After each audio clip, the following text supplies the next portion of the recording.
आज हम लोग बनकेवरा भाग 1 का एक कविता बत्था पढ़ेंगे। बत्था का मतलब होता है दर्द या पीड़ा या कोई दुख। इसकी जो कवयित्री हैं उनका नाम है डॉक्टर शकुंतला मिश्र।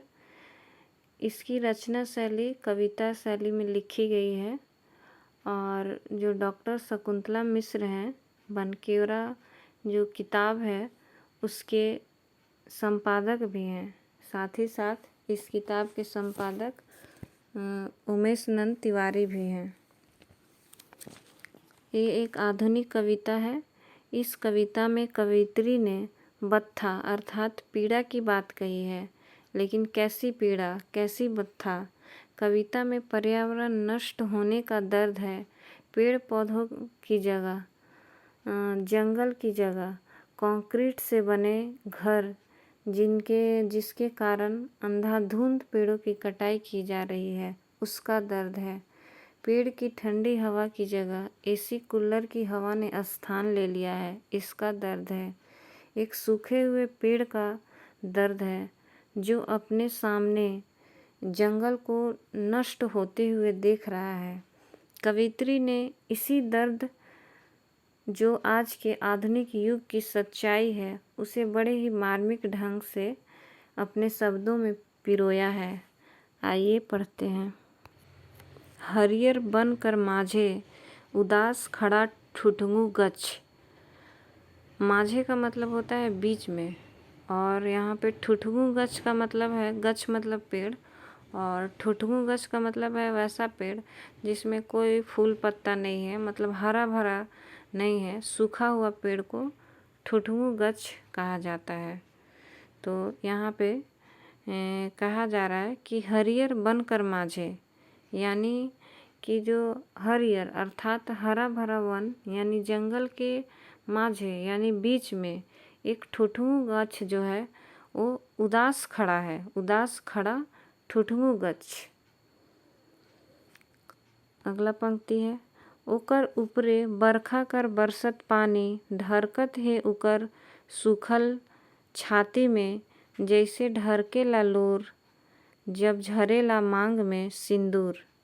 यहाँ पे कवयित्री कह रहे हैं कि उकर ऊपरे मतलब ठुठुंगू गछ के ऊपरे बरखा कर बरसत पानी। बरखा मीन्स वर्षा ऋतु का जो बरसता हुआ पानी है, वो ढरकत है उकर सूखल छाती से।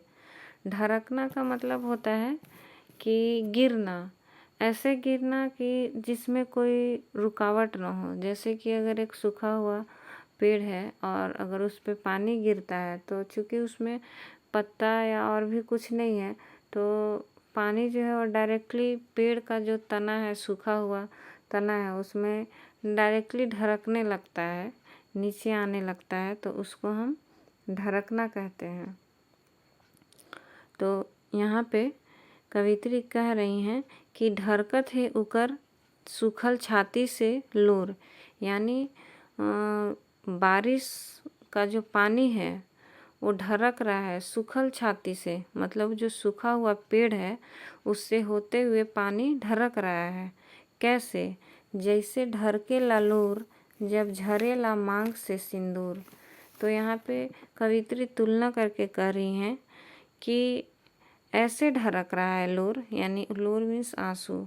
आंसू ऐसे ढरक रहा है जैसे झरेला मांग से सिंदूर, मतलब जब मांग से सिंदूर झड़ जाता है, अर्थात किसी विवाहिता के पति की मृत्यु हो जाती है, तब जिस प्रकार से विवाहिता के आँखों से लोर या आंसू ढरकता है, बहता है, वैसे ही जो सूखा हुआ गछ है, ठुठुंगू गछ है, उससे भी बारिश का पानी जो है वो उसके आंसू की तरह बह रहा है। और कैसे? आँख से झरेला लोर जब सुन होवेला कोरा माय कर। और कैसे बह रहा है? तो जैसे आँख से झरेला लोर, यानी जैसे आँख से झरता है, बहता है लोर, जब सुन होवेला कोरा माय कर। कोरा मीन्स होता है गोद, और माय मतलब माँ हुआ। सुन होना मतलब खाली हो जाना, यानी जिस प्रकार किसी माँ का जो गोद है सूना हो जाता है, अर्थात अगर किसी माँ के बच्चे की मृत्यु हो जाती है तो तब जैसा मतलब जो दुख होता है, दर्द होता है, उस टाइम जैसे लोर गिरता है, जैसे माँ को आंसू बहता है या जितना व्यथा होती है, वैसे ही जो ठुठुंगू गच है उसका भी बारिश के पानी से जो लोर है वो गिर रहा है, आंसू के जैसे गिर रहा है।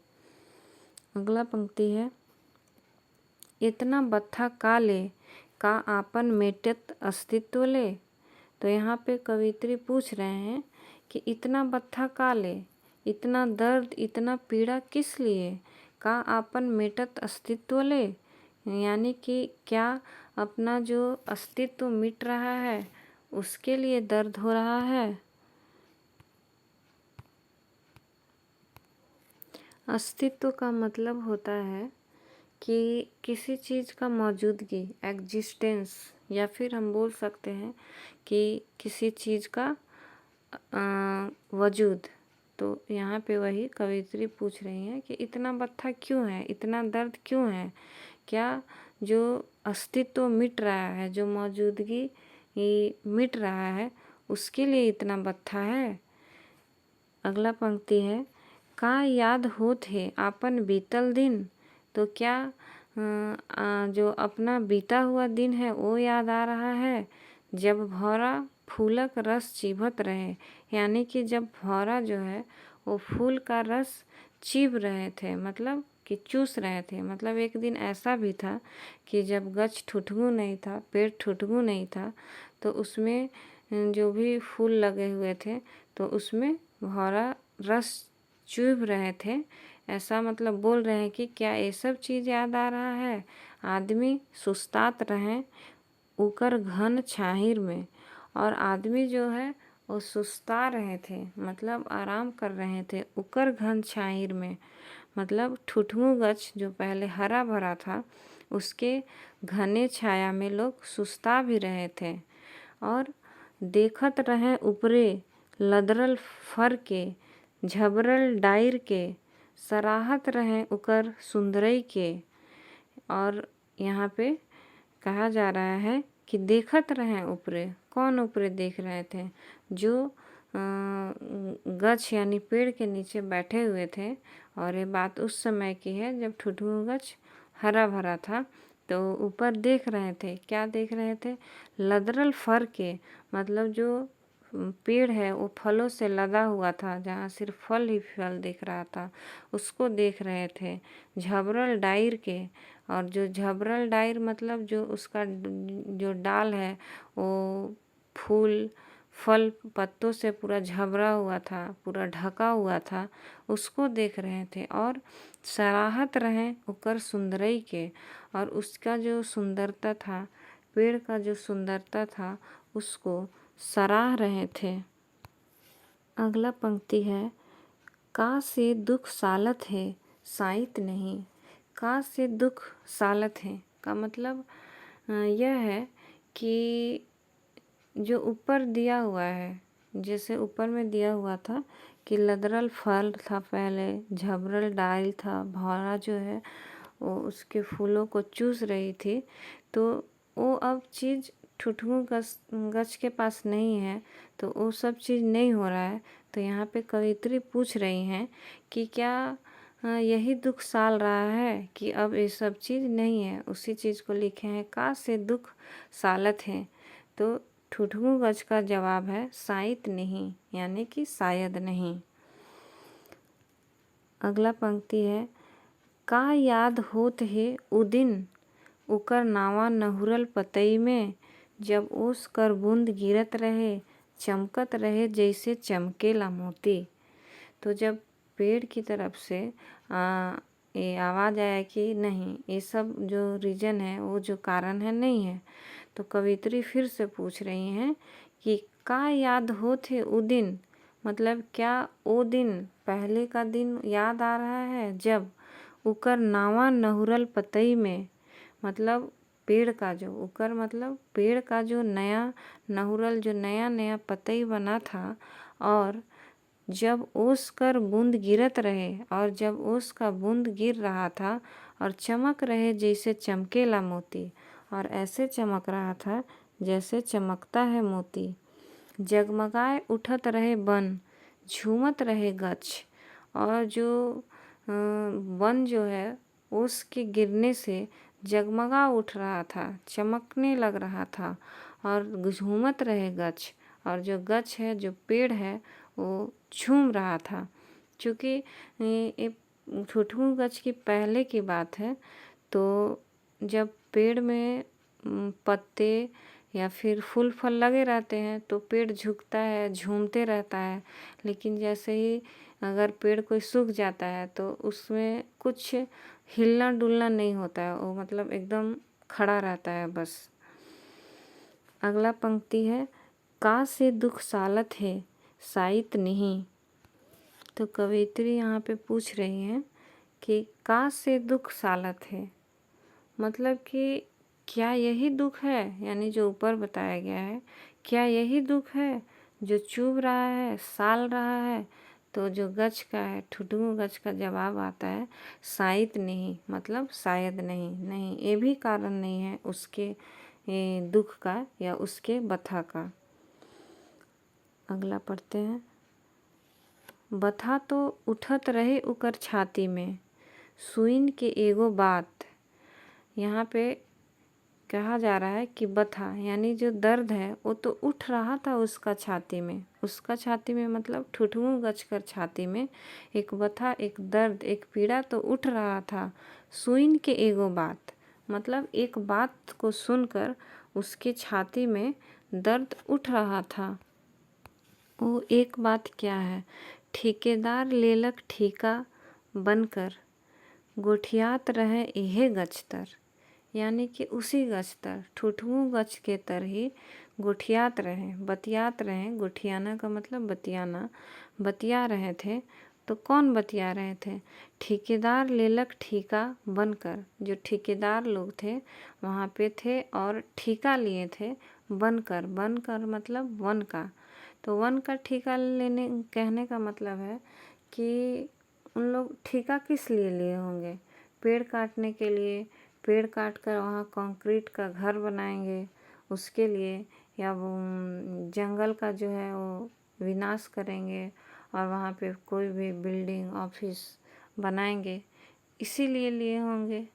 और ये जो बात है यही एक बात है, यानी कि जो ठेकेदार लोग जो बात किए उसी गछ के नीचे, ठुठुं गछ के नीचे, उसी को सुनकर जो बत्था जो है वो हो रहा है ठुठुं गछ को। सुइन के बथत है उकर छाती, मतलब ये सब सुनकर उसका छाती बथ रहा है। और घूमत है मन में एगो सवाल, और जो ठुठुं गछ है उसका मन में एक सवाल घूम रहा है, एक सवाल कौंध रहा है। क्या सवाल है, का ई हरियर वन में एके गो ठुठुं बाछी। मतलब कि ये सवाल घूम रहा था कि क्या इस वन में, हरियर वन में यानी जो हरा भरा वन में है, उसमें क्या एक ही ठुठुं बचेगा। शायद नहीं, मतलब शायद नहीं। अगला पद है, यह सोच से बथत है उकर छाती। और यही जो उसका सोच है कि क्या इस वन में एक ही ठुठुं बचेगा, और जो पूरा जंगल कटने का बात हो रहा है वो सोचकर व्यथित है। यहाँ पर यह बात स्पष्ट हो जाता है कि ठुठुं गछ का जो बत्था है वो इसलिए नहीं है कि उसका अस्तित्व मिट जाएगा, या फिर जो भौरा उसका फूल नहीं चीव रही है, या उस पे पत्तियाँ नहीं है इसलिए बत्था नहीं है, उसमें लदरल फल नहीं है और उसका झबराल डाली नहीं है इसलिए बत्था नहीं है। नावा मतलब नई नई पत्तियाँ नहीं हैं, अब उसकी बूंदें उस पर नहीं चमक पा रही है, इसका बत्था नहीं है ठुठुं गछ को। बल्कि बत्था इसलिए है कि उसने यहाँ पे एक बात सुन लिया है, किससे, ठेकेदारों के द्वारा, और उसे इसी बात का बत्था है। और बत्था ये है कि कहीं ठेकेदार जो है वो सारा जंगल ना काट दे, ऐसा न हो कि जंगल में एक भी पेड़ ही नहीं बचे। अर्थात बत्था सिर्फ सूखा पेड़ या खुद को कट जाने से ठुठुओं गाछ को डर नहीं है, बल्कि बत्था इसलिए है कि कहीं पूरा का पूरा ही जंगल ना कट जाए। अगला पंक्ति देखते हैं। आइज ई बन के गच से सलसलाल हवा बहत है। मतलब आज जो है वन के गच से, वन का जो पेड़ है उससे सलसलाल हवा बहत है। मतलब हवा सलसला कर बह रहा है। हवा का जो बहने का आवाज़ होता है उसको सलसलाल कहते हैं। हवा सलसलाल कर बह रहा है। कायल हिया कुल्लर हवा देई, प्रकृति कर ठाव विज्ञान ले।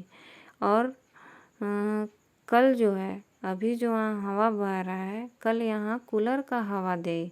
मतलब कि अगर पेड़ कट जाएगा, अगर बिल्डिंग बन जाएगा, बड़ा बड़ा ऑफिस घर बन जाएगा, तो जाहिर सी बात है कि उसमें कूलर एसी लग जाएगा। और प्रकृति के ठाव विज्ञान ले, और जहाँ पे प्रकृति रचा बसा था उस जगह, उस स्थान को जो है सो विज्ञान ले लेगा। गछ कर ठावे महल खड़ा होई, यानी जहाँ पे गछ है, पेड़ है, उसके जगह पे, उसके ठाव पे कोई महल खड़ा हो जाएगा। इस सोच से बथत है उकर छाती, और यही सब सोच है जिसके कारण उसका छाती जो है वो बथ रहा है। ठुठुओं गच कर जो छाती है वो बथ रहा है। तो किस लिए बथ रहा है? क्योंकि उसे डर है कि सब जंगल कट जाएगा, वहाँ पे विज्ञान जगह ले लेगा, उसकी जगह महल खड़ा हो जाएगा, पेड़ पौधों के जगह एसी कूलर आ जाएगा। इस बात को सोचकर उसका जो छाती है बथ रहा है, मतलब वो दर्द में है, पीड़ा में है।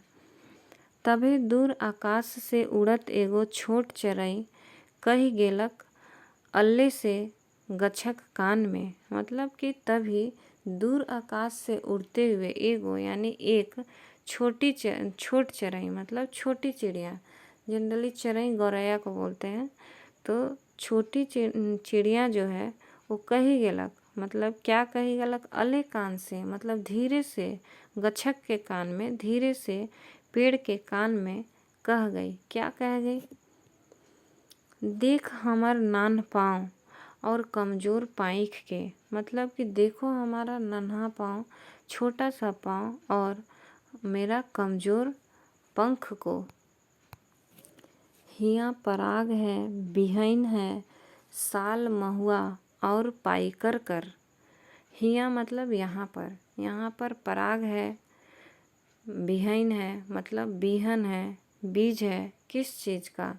साल का, महुआ का और पाइकर का। पाइकर भी एक प्रकार का पेड़ होता है। और पराग का मतलब होता है कि फूलों के ऊपर ये पाया जाता है और जिसके फल स्वरूप फल बनता है। और जब फल बनता है तो बीज बनता है, और बीज बनेगा मतलब कि पेड़ भी उगेगा। तो यहाँ पे यही कहा जा रहा है कि यहाँ पर पराग है, बीज है किसका? साल का, महुआ का और पाइकर का, और भी बहुत सारे पेड़ का। कहूँ नि कहूँ ई मंजी जन्मी, 1 से 21 हुई। यहाँ पे कहा जा रहा है कि कहीं ना कहीं तो ये जो मंजी है वो जन्मेगा और 1 से 21 हो जाएगा। मतलब कि बहुत ज़्यादा वृद्धि कर जाएगा। मंजी का अर्थ होता है ऐसे जनरल मंजर, और मंजर मतलब होता है फूल, और फूल से ही तो जब फूल बनता है तभी तो फल बनता है, और फल बनता है तभी तो बीज बनता है। इसीलिए यहाँ पे कहा गया है कि कहूँ नि कहूँ तो मंजी जन्मी, मतलब कहीं न कहीं तो जो पराग था, बिहन था, उसका मंजी जो है, उसका जो फूल है, फूल से जो आगे उत्तरोत्तर वृद्धि करते हुए बीज बनेगा, वो कहीं न कहीं तो जन्म होगा उसका, वो उत्पन्न होगा, वो बढ़ेगा और 1 से 21 हो जाएगा। अगला पंक्ति है। तोर नहीं तो केकरो मंजी तो जैर धरी, सृजन ना रुक है ना रुके। यहाँ पे कहा जा रहा है कि तोर नहीं तो मतलब तुम्हारा नहीं तो मतलब ठुठमू गाछ का नहीं तो केकरो मंजी तो जय धरी, किसी और का भी मंजी जो है, मंजी से जो उत्पन्न बीज है वो तो जड़ धरेगा। सृजन ना रुक है ना रुकी, मतलब कि सृजन न रुका है और ना ही रुकेगा। सृजन का मतलब होता है किसी चीज़ का निर्माण या सृष्टि, या बोल सकते हैं कि उत्पन्न होना या जन्म देने की प्रक्रिया को सृजन का कहते हैं। तो यहाँ पे कहा जा रहा है कि सृजन ना रुक है ना रुकी, किसी चीज़ का निर्माण जो है वो ना कभी रुका है और ना रुकेगा। और ये सब बात कौन बोल रही है? वो जो छोटी चराई है, छोटी चिड़िया है, वो ये सब बात बोल रही है। अगला पंक्ति है, ई सुन के और गुइन के। गुइन मतलब होता है समझकर और सुन मतलब सुनकर। ऊपर जो भी बात था वो सुनकर और उसको समझ करके अब तैन जा रहे, मतलब अब तैन गए मतलब टाइट होकर खड़ा हो गए। हरियर बनकर माझे खड़ा गछ एगो ठुठमू गछ, मतलब अब तन कर कौन खड़ा हो गया? ठुठमू गछ खड़ा हो गया। वो भी कहाँ पे? हरियर वन, यानी जो हरा भरा वन है वो जंगल के बीच में वो खड़ा हो गया। तन कर खड़ा होने का मतलब है कि अब जो ठुठमू गछ है उसको ये समझ आ गया कि भले ही यहाँ पर जो गछ है, जो पेड़ पौधे हैं, वो जंगल है, कोई नष्ट कर दे, लेकिन ये जो सृष्टि है यानी जो हर चीज़ का निर्माण होता है वो कभी नहीं मिटेगा और कहीं न कहीं, यहाँ नहीं तो कहीं और अस्तित्व तो बचा ही रहेगा। इसलिए जो ठुठमू गछ है यहाँ पर ये सब बात समझने के बाद जो है तन कर खड़ा हो गया। Thank you. अगर आपको ये क्लास अच्छा लगा हो तो प्लीज़ लाइक करें, सब्सक्राइब करें, अपने दोस्तों के साथ शेयर करें। Thank you.